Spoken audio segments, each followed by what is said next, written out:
आज मैं आपके साथ सूजी के हलवे की बहुत ही स्पेशल रेसिपी शेयर करूंगी। इस रेसिपी में आपको सूजी का हलवा दानेदार होने के साथ साथ टेक्सचर में क्रीमी मिलेगा। रबीउल अव्वल का महीना हम सब के लिए बहुत ही खास अहमियत रखता है, तो मैंने सोचा मैं आप लोगों के साथ रबीउल अव्वल के हवाले से एक स्पेशल रेसिपी शेयर करूं। सूजी का हलवा हर घर में हर खास आम मौके पर बना लिया जाता है, मगर सूजी के हलवे की जो रेसिपी आज मैं आप लोगों के साथ शेयर करने लगी हूँ, ये बहुत ही स्पेशल रेसिपी है। तो अस्सलाम वालेकुम जी, कैसे हैं आप सब। उम्मीद करती हूँ अल्लाह ताला के करम से आप सब ठीक ठाक होंगे। आज की वीडियो बहुत ही स्पेशल होने वाली है, तो वीडियो को फुल वॉच करें। वीडियो का कोई भी पार्ट स्किप मत करें। पसंद आए तो लाइक और शेयर लाजमी करना है। तो टाइम को ज़ाया नहीं करते, चलते हैं अपने किचन में और आज के मज़ेदार से क्रीमी दानेदार और बेहद लजीज सूजी के हलवे की रेसिपी को बनाना सीखते हैं। बिस्मिल्लाहिर्रहमानिर्रहीम। तो इस मज़ेदार से सूजी के हलवे को बनाने के लिए ख़ास तौर पर मेजरमेंट्स का ख्याल रखते हुए यहाँ पर एक प्याली भर के मैंने सूजी ले ली है। सूजी आप कोई भी ले सकते हैं, मोटी हो चाहे बारीक हो। एक बाउल में सूजी शामिल करने के बाद मैं इसको भिगो के रखूँगी दूध से। ये उबला हुआ रूम टेम्परेचर वाला दूध है। दूध ठंडा नहीं होना चाहिए, वरना सूजी दूध को सोक करने में बहुत टाइम लेगी। तो दूध इतना ही शामिल करना है कि बस सूजी भीग जाए। अंदाज़न एक प्याली सूजी को भिगोते हुए 1.5 प्याली दूध का इस्तेमाल हुआ है। ठीक है, अच्छे तरीके से मिक्सिंग कर लें। कवर करके इसको आपने आधे से पौने घंटे का रेस्ट लाजमी देना है। इस दौरान सूजी ने दूध को सोक कर लेना है और साइज़ में डबल हो जाएगी, यानी कि फूल जाएगी। तो बस कवर करके इसको साइड पे करें। अब हमने सूजी के हलवे के लिए एक चाशनी बनानी है, तो उसी प्याली का इस्तेमाल करते हुए मैं एक सॉस पैन के अंदर 4 प्याली पानी शामिल कर दूँगी। ठीक है, 4 प्याली पानी शामिल करने के बाद यहाँ पर उसी प्याली का इस्तेमाल करते हुए मैं 1 प्याली भर के चीनी लूँगी। चीनी को शामिल करेंगे पानी के अंदर और फ्लेम को ऑन कर देंगे। खुशबू के लिए मैं इसमें हरी इलायचियों का इस्तेमाल कर रही हूँ। अगर आपके पास हरी इलायचियों का एसेंस हो या फिर आप कोई और खुशबू इस्तेमाल करना चाहें तो वो भी कर सकते हैं। सूजी के हलवे को अट्रैक्टिव सी लुक देने के लिए यहाँ पर मैंने चाशनी के अंदर थोड़ा सा ज़र्दा फूड कलर शामिल किया है, ताकि देखने में हलवा बहुत ही अट्रैक्टिव लगे। अगर कलर डालना टोटली ऑप्शनल है, आप कोई कलर ना देना चाहें तो कलर को स्किप भी कर सकते हैं। यहाँ पर हमने चाशनी को पकाना नहीं है, ना ही कोई तार वगैरह बनानी है। जैसे ही चीनी पानी के अंदर घुल जाए तो आपने इसको चूल्हे से उतार के साइड पे कर देना है। अब हम चलते हैं वापस अपनी सूजी की जानिब, क्योंकि उसको भीगे हुए ऑलमोस्ट 45 मिनट्स हो चुके हैं। सबसे पहले आप इसका टेक्सचर देखें कि जितना भी हमने इसमें दूध शामिल किया था वो सारा सूजी ने सोक कर लिया है और सूजी फूल चुकी है। ठीक है, तो बस हमें सूजी का यही टेक्सचर चाहिए था इस टाइम पे। अब चलते हैं सूजी का हलवा पका लेंगे। यहाँ पर मैंने खुली सी कढ़ाई चढ़ा दी है चूल्हे के ऊपर और मैं इसमें उसी प्याली का इस्तेमाल करते हुए 1 कप भर कर देसी घी शामिल कर रही हूँ। अगर आपके पास देसी घी ना हो तो फिर आप डालडा घी में भी ये हलवा बना सकते हैं, और अगर ऑयल में बनाना चाहें तो ऑयल में भी बन जाएगा, कोई इशू नहीं है। लेकिन घी में बनने से हलवे में बहुत टेस्ट आता है। घी जब हल्का सा गर्म हो जाए तो फिर आप इसमें दूध में भीगी हुई सूजी शामिल कर लें और यहाँ पर आपने इसकी भुनाई करनी है। 5 से 6 मिनट आपको लाजमी लग जाएंगे इसको भूनते हुए, क्योंकि हमने इसको दूध में भिगो के रखा था। तो जब तक दूध का मॉइस्चर ख़त्म ना हो जाए आपने इसको भूनते रहना है। स्टार्ट में ऐसा होगा कि जो घी है ये सारा सूजी ने सोक कर लेना है, लेकिन आहिस्ता आहिस्ता जैसे ही सूजी ड्राई होती जाएगी घी को रिलीज़ करना शुरू कर देगी। तो यहाँ पर आप देख सकते हो सूजी ने घी को सोक कर लिया है, मगर आप मुसलसल चम्मच का इस्तेमाल करते हुए इसके जो गुठलियाँ सी बन रही हैं इसको आप तोड़ते रहें और सूजी को भूनते रहें। यहाँ पर मैं आपको एक बहुत ही इंपॉर्टेंट टिप देती चलूँ। जब भी आप सूजी का ये हलवा ट्राई करें तो कोशिश करें कि जो भी कढ़ाई हो वो नॉन स्टिक की हो। अगर आपके पास नॉन स्टिक की कढ़ाई अवेलेबल ना हो, सिल्वर या स्टील की हो, तो इस टाइम पे सूजी की भुनाई करते हुए वो पैंदे को हल्की सी चिपकेगी। मगर परेशान नहीं होना, जैसे जैसे ही सूजी ड्राई हो जाएगी वो पैंदे को छोड़ती जाएगी। ठीक है, और यहाँ पर सूजी को भूनते हुए 6 से 7 मिनट हो चुके हैं। आप देख सकते हो सूजी का कलर भी चेंज होता जा रहा है और वो घी को भी रिलीज़ करती जा रही है। मगर अभी भी हम 1 से 2 मिनट मज़ीद इसकी भुनाई कर लेंगे जब तक हमें हमारा रिक्वायर्ड कलर नहीं मिल जाता। तो यहाँ पर आप देख सकते हो सूजी का कलर लाइट ब्राउन हो चुका है और ये मुकम्मल तौर पर घी को रिलीज़ कर चुकी है। ठीक है, और फूल भी गई है। आप इसका टेक्सचर देखें कितना दानेदार है, दाना दाना खिला हुआ लग रहा है। तो इस स्टेज पर आपने इस सूजी के अंदर शामिल कर देनी है चाशनी जो हमने बनाई थी। चाशनी डालते हुए सूजी बिल्कुल भी नहीं उड़ेगी, तो बेफिक्र होकर चाशनी शामिल करें और फ़ौरन से मिक्स कर लें। चाशनी डालने के बाद सूजी चाशनी को फ़ौरन सोक नहीं करेगी, क्योंकि हमने सूजी को दूध पिलाया हुआ है। तो फ्लेम को रखें मीडियम टू हाई पे और आराम से आप सूजी को पकाते रहें। यहाँ पर हम शामिल करेंगे कुछ ड्राई फ्रूट्स, नारियल, पिस्ता, बादाम, किशमिश, खरबूजे के बीज, कद्दू के बीज, जो भी आपको पसंद हो आप अपनी मर्ज़ी के मुताबिक ड्राई फ्रूट्स डालें। मैं इसमें थोड़े से बचा के रख रही हूँ हूँ लास्ट में गार्निशिंग के लिए, बाकी के सारे मैंने इसमें ऐड कर दिए हैं। बस जी अब कुछ भी नहीं करना, सिंपली आप सूजी के हलवे की मिक्सिंग करते हुए पकाएं। जैसे ही इसमें बॉयल आना शुरू होगा ना, इसका टेक्सचर क्रीमी होना शुरू हो जाएगा। और यहाँ पर आप देख सकते हैं सूजी का टेक्सचर क्रीमी होना शुरू हो गया है। और यहाँ पर मैंने सिर्फ और सिर्फ 1 कप सूजी के इस्तेमाल से इतना ढेर सारा कढ़ाई भरकर हलवा बनाया था। मैंने ईजीली इसको मोहल्ले में डिस्ट्रीब्यूट किया बगैर किसी परेशानी के। आप जब भी मेरी हलवा बनाने की ये रेसिपी ट्राई करेंगे ना, आप भी हलवे की क्वांटिटी देख के लिटरली हैरान रह जाएंगे, ये मैं आपको गारंटी से कह रही हूँ। और यहाँ पर आप सूजी का कलर देखें, हलवे का कलर देखें, कितना शानदार सुनहरा गोल्डन है। आप यकीन करें मैं तो इसके कलर में ही खोई हुई थी। अच्छा जी, मज़ीद फ्लेवरिंग की मैंने इसमें थोड़ी सी टूटी फ्रूटी डाल के, ये ऑप्शनल है, आपकी मर्ज़ी है, आपको पसंद हो तो फिर आप शामिल करें वरना स्किप कर दें। और यहाँ पर हलवा हमारा अच्छा खासा गाढ़ा हो चुका है और आप देख सकते हो कि ये दानेदार भी है और क्रीमी टेक्सचर के साथ है और इतना लजीज था कि मुंह में घुलता गया। और यहाँ पर हलवे की परफेक्ट कंसिस्टेंसी आ चुकी है। आप साइडों से घी रिलीज़ होता हुआ भी देख सकते हो कि हलवे ने घी को रिलीज़ कर दिया है। और आप इस हलवे को जितना भी पकाएंगे ना, ये टेक्सचर में क्रीमी ही रहेगा।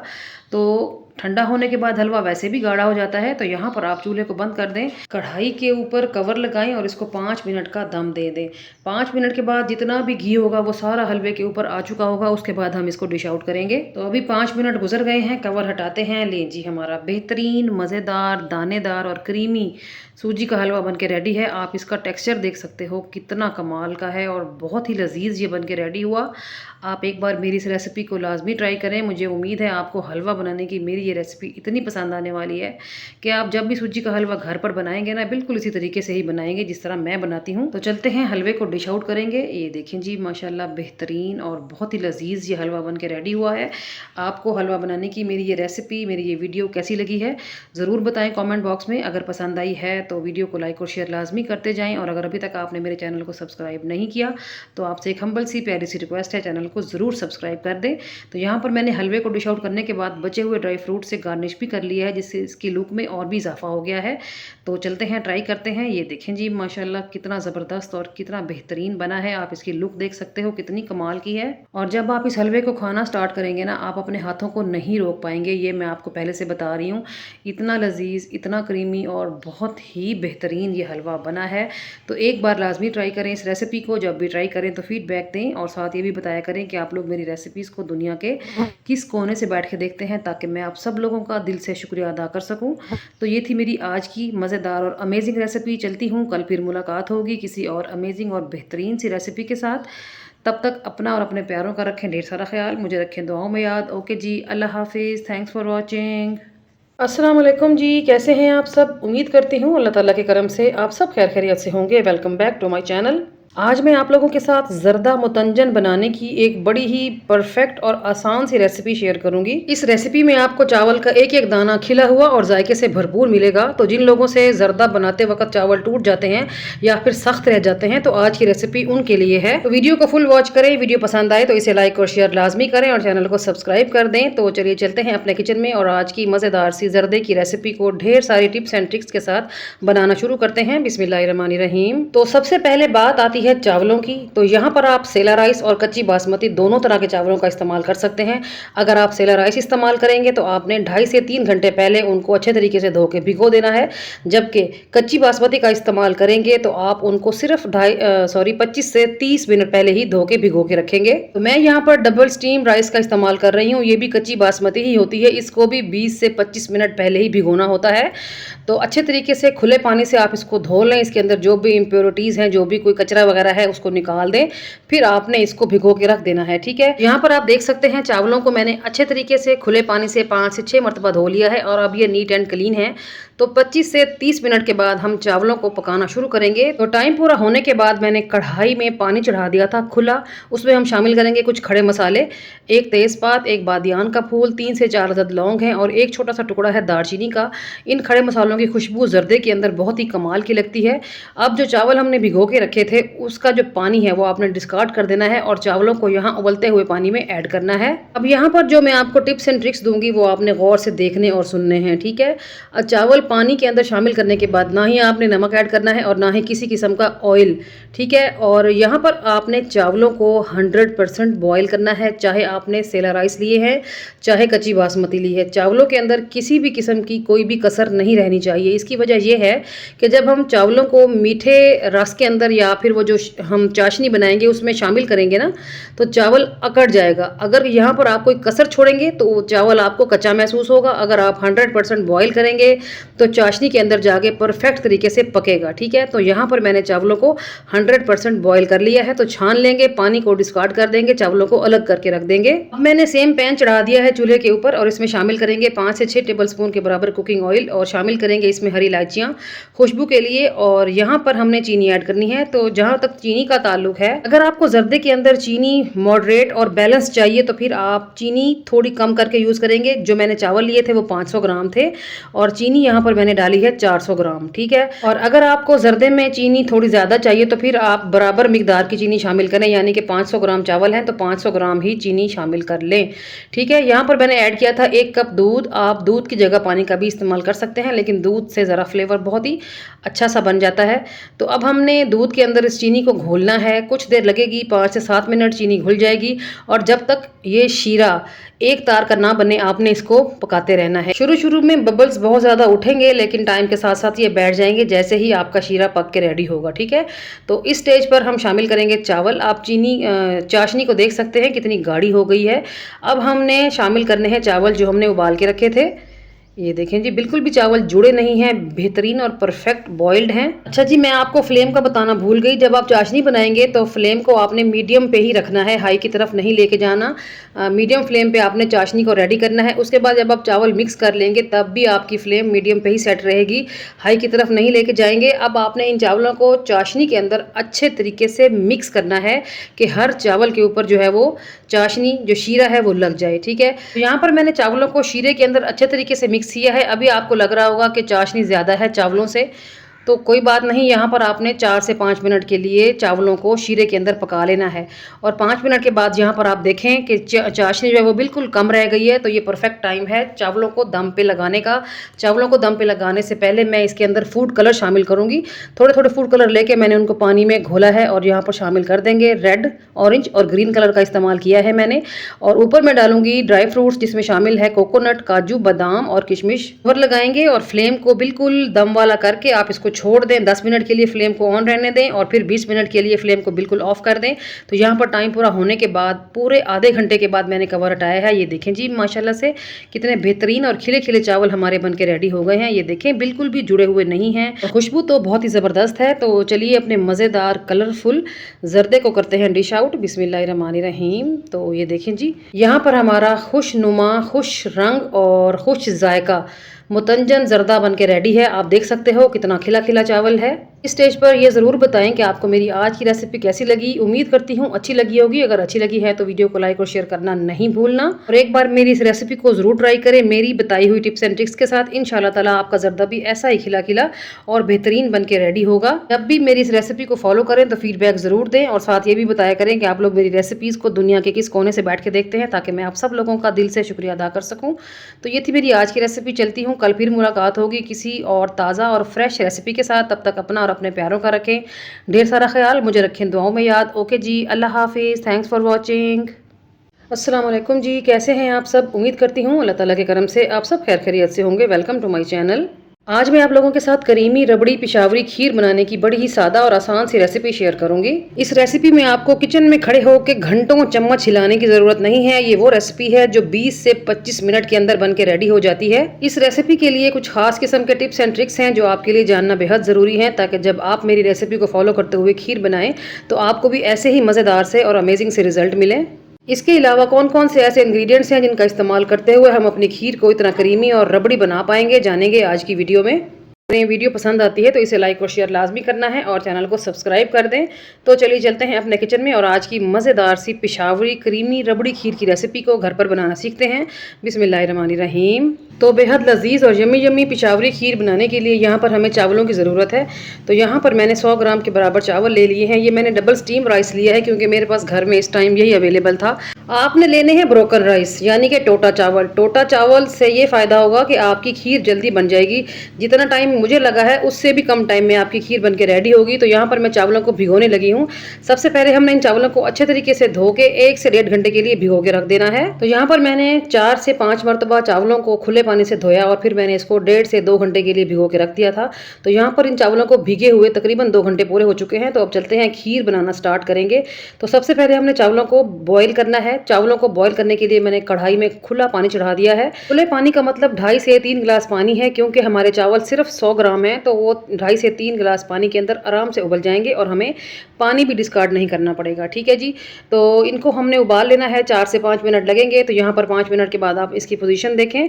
पानी को सोख कर लिया है चावलों ने। बस इतना पानी ही चाहिए था जितना चावल सोख कर ले और नरम हो जाएं। और अब हमने क्या करना है, इन चावलों में से आधी क्वांटिटी निकाल के बाहर रख देनी है और आधी क्वांटिटी को हमने कढ़ाई में ही छोड़ देना है। जो चावल कढ़ाई में से निकाले हैं इनका क्या करना है ये मैं आपको आगे चल के बताऊंगी। पहले हम उन चावलों का काम करते हैं जो कढ़ाई के अंदर मौजूद हैं। यहाँ पर मैंने आपको दिखाया था कि मैंने साबुत चावल लिए थे। यहाँ पर उन चावलों को हमने मिनिमाइज करना है। तो मैं हैंड ब्लेंडर की मदद से इन चावलों को मैश कर रही हूँ। अगर ये टोटा चावल होते तो यहाँ पर मुझे मैश करने की ज़रूरत ना पड़ती, इसीलिए भी मैंने आपको टोटा चावल इस्तेमाल करने का मशवरा दिया। ठीक है। तो थोड़ी देर के लिए मैंने इस ब्लेंडर को चलाया है और चावलों को मैश कर लिया है। और यहाँ पर मैं आपको दिखा देती हूँ कि चावलों को किस कदर हमने तोड़ मरोड़ दिया है। अच्छा जी, अब आगे चलेंगे। तो आज की रेसिपी के लिए मैंने 3 लीटर दूध लिया है, जो कि कच्चा दूध है और फुल फैट मिल्क है, यानी कि उबला हुआ नहीं है। आपने भी उबला हुआ दूध नहीं लेना। उबले हुए दूध से भलाई उतार ली जाती है। उस दूध से आपकी जो खीर है वो ना क्रीमी बनेगी ना ही गाढ़ी बनेगी। तो दूध मैंने शामिल कर दिया है चावलों में, मिक्स कर लेंगे और इसमें एक उबाल आने का वेट करेंगे। अब मैं आपको एक ऐसी चीज़ दिखाने जा रही हूँ जिसके इस्तेमाल से हमारी खीर का कलर और फ्लेवर और खुशबू बहुत ही ज़बरदस्त और कमाल की होगी। तो ये है जी पापे, ब्रेड वाले जो रस पापे होते हैं ये वो हैं। आप नॉर्मल गोल वाले पापे भी ले सकते हैं। तो इन पापों का इस्तेमाल हम अपनी खीर में करेंगे। मैंने तकरीबन 8 से 9 अदद पापे लिए हैं। अब हमने ब्लेंडर जग के अंदर वो चावल डालने हैं जो हमने कढ़ाई में से निकाले थे, आपको याद होगा। ठीक है।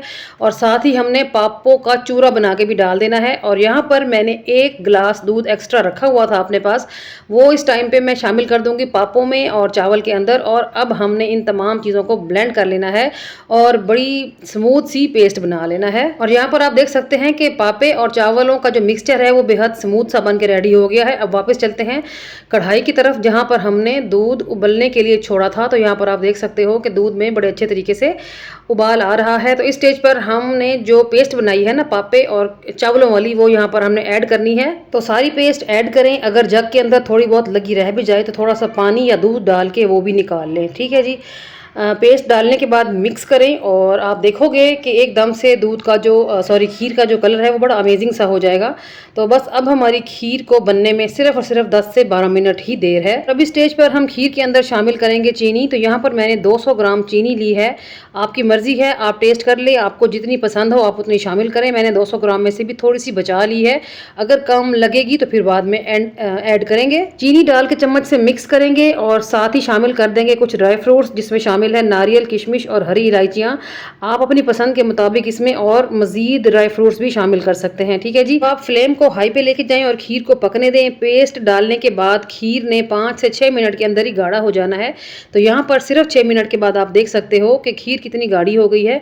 चम्मच की हेल्प से साइडों पे जो लगती जाए उसको आप स्क्रैप करके खीर में ही शामिल करें। इससे जो आपकी खीर है वो बहुत ही क्रीमी और लजीज बनेगी। अभी हमारी खीर बन के पूरी तरह रेडी नहीं हुई, मगर आप इसकी लुक देखें, आप इसका कलर देखें। बगैर किसी क्रीम के, बगैर किसी खोए के इतनी शानदार और लजीज खीर हमारी बन के रेडी हो गई है अल्हम्दुलिल्लाह। इस स्टेज पर अगर तो आपको मेरी आज की वीडियो, मेरी रेसिपी और मेरी एफर्ट अच्छी लगी है तो वीडियो को लाइक और शेयर करना बिल्कुल नहीं भूलना, ताकि आपके साथ साथ आपके प्यारे भी इस रेसिपी से लुत्फअंदोज हो पाएं और इससे पूरा फ़ायदा उठाएं। और चैनल को सब्सक्राइब करना तो बिल्कुल नहीं भूलना, क्योंकि ये टोटली फ्री होता है, करके देखें ना। और खीर यहाँ पर जितनी गाढ़ी हो चुकी है ये बिल्कुल परफेक्ट कंसिस्टेंसी है, क्योंकि खीर ठंडी होने के बाद और भी गाढ़ी होती है। तो बस इस स्टेज पर हमने फ्लेम को ऑफ करना है और खीर को फ़ौरन से ही डिश आउट करके रखना है। इसको ऐसे ही कढ़ाई के अंदर नहीं छोड़ देना। तो जितने बर्तनों में आए उतने बर्तनों में ही आप इसको डालें और ठंडा होने के लिए रख दें, पहले रूम टेम्परेचर पे और फिर फ्रिज के अंदर 2 से 3 घंटों के बाद फिर आप लोगों ने इसको सर्व करना है। ठीक है। तो मैंने यहाँ पर डिश आउट करने के बाद पिस्ता और बादाम से गार्निश किया, जिससे इसकी लुक में और भी इजाफा हो गया। उसके बाद मैंने इसको ठंडा होने के लिए छोड़ दिया था। तो मैं खीर को ज़्यादा देर के लिए फ्रिज में नहीं रख पाई, बस 1 से डेढ़ घंटा ही रख सकी क्योंकि मुझे रेसिपी को फाइनल करना था। तो यहाँ पर हमारी खीर जो है वो ठंडी होके आ चुकी है। यहाँ पर आप इसकी लुक चेक कर सकते हैं माशाल्लाह से। ये देखें जी, क्या ही कमाल की रंगत है और क्या ही कमाल की लुक है। आप इसका टेक्सचर देखें कितना क्रीमी है। माउथ वाटरिंग रेसिपी हमारी बन के रेडी हो गई है। तो एक बार इस रेसिपी को आपने अपने घर पर ज़रूर ट्राई करना है। मेरी रेसिपी को एज इट इज़ फॉलो किया करें जिस तरह मैं आपको रेसिपी देती हूँ। मैं हमेशा ऑथेंटिक रेसिपीज़ शेयर करती हूँ। आप अगर मेरी रेसिपी को फॉलो करते हुए मेरी टिप्स एंड ट्रिक्स के साथ ही बनाएंगे ना, तो आपकी रेसिपी भी ऐसी ही बनेगी जिस तरह मेरी बनती है।